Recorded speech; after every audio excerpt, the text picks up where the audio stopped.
ఇంత దౌర్జన్యంగా జరుగుతూ ఉన్నారు. వంశీ అని ఇప్పటికి నెలన్నర అయిపోయింది. ఒక కేసులో బెయిల్ వస్తుంది, బెయిల్ వచ్చిన వెంటనే ఇంకొక కేసు, మళ్ళీ ఆ కేసులో బెయిల్ వస్తుంది, బెయిల్ వచ్చిన వెంటనే మళ్ళీ ఇంకొక కేసు. ఇప్పటికి 11 కేసులు. ఒక కేసు అయిపోయినాక ఒక కేసు, ఒక కేసు అయిపోయినాక ఒక కేసు. 2 నెలలు దాదాపుగా వంశీ ఈరోజు జైల్లోనే కనపడతా ఉన్నాడు.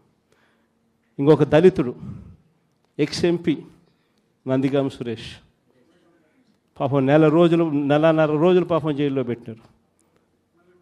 బెయిల్ రాకుండా అడ్డుకుంటూ జైల్లో పెట్టారు.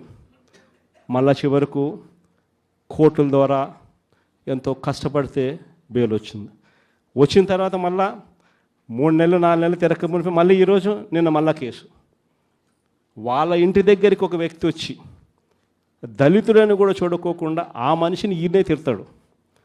ఎందుకు నన్ను తిడుతున్నావు అని చెప్పి ఈయన ప్రశ్నిస్తే ఈయన మీద కేసు పెట్టి జైల్లో పెడతా ఉన్న పరిస్థితి మొట్టమొదటిసారిగా ఇప్పుడు చూస్తూ ఉన్నాం. అది ఈరోజు ఇంత దారుణంగా ఈరోజు జరుగుతూ ఉంది. ఇలాంటి పాలన చూసిన తర్వాత చెప్తా ఉన్నా, ఆ బాధలో నుంచి చెప్తా ఉన్నా, ఏదైతే మీరు ఎత్తుతూ ఉన్నారో తప్పుడు సాంప్రదాయాన్ని నాటుతూ ఉన్నారు, తప్పుడు సాంప్రదాయాన్ని మీరు చాటుతూ ఉన్నారు. ఈ సాంప్రదాయం ఒక వృక్షం అవుతుంది. మీరు ఏదైతే ఇచ్చారో అది 2 ఇంతలు వెనక్కి తిరిగి మిమ్మల్ని తన్నే పరిస్థితిలోకి ఈ వ్యవస్థ తయారవుతుంది. ఇలాంటి పరిస్థితుల మధ్య ఈరోజు మనం అంతా కూడా ఏకమై ఒకటి చెప్తా ఉన్నాం, రాబోయే రోజుల్లో గట్టిగా పోరాటం చేద్దాం. సంవత్సరం అయిపోయింది కళ్ళు మూసుకొని కళ్ళు తెరిచేసరికి. ఇక కళ్ళు మూసుకొని కళ్ళు తెరిచేసరికి మరో 3 సంవత్సరాలు కూడా అయిపోతే దాని తర్వాత మాత్రం వచ్చేది మన ప్రభుత్వమే. మంచి రోజులు ఖచ్చితంగా మనకే వస్తాయి. ఒక చీకటి అయిపోయిన తర్వాత ఒక పగలు రాక తప్పదు అన్నది ప్రతి ఒక్కరూ గుర్తుపెట్టుకోమని ఈ సందర్భంగా కోరుతాను.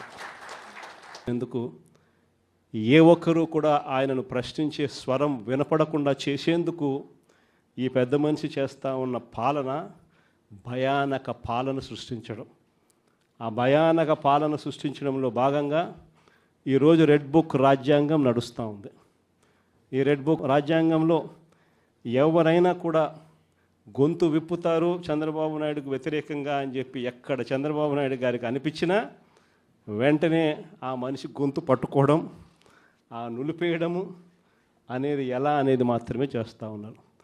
మొట్టమొదటిసారిగా చూస్తూ ఉన్నాం మ్యానుఫ్యాక్చర్డ్ విట్నెస్లు. అంటే ఒక నేరంతో ఒక మనిషికి సంబంధం ఉండదు, కానీ ఏకంగా వీళ్ళకి సంబంధించిన ఒక వ్యక్తిని క్రియేట్ చేస్తున్నారు. ఆయనను అప్రూవర్ అంటున్నారు, ఆయన చేత ఇష్టం వచ్చిన మాటలు మాట్లాడిస్తున్నారు, ఒక మ్యానుఫ్యాక్చర్డ్ ఎవిడెన్స్ క్రియేట్ చేయిస్తున్నారు. ఆ మనిషితో ఈ మనిషి పేరు చెప్పిస్తున్నారు, ఈ మనిషిని ఇలా అరెస్ట్ చేస్తూ ఉన్నారు. ఇంతవరకు ఎప్పుడు హిస్టరీలో ఇటువంటి కార్యక్రమాలు ఎప్పుడు జరగల. ఒక తప్పుడు సాంప్రదాయానికి పెద్ద మనిషి చంద్రబాబు నాయుడు గారు ఈరోజు బీజం వేస్తూ ఉన్నాడు. ప్రతి నియోజకవర్గంలో కూడా పాత కేసులు ఏమేమి ఉన్నాయని చెప్పి తవ్వుతున్నారు.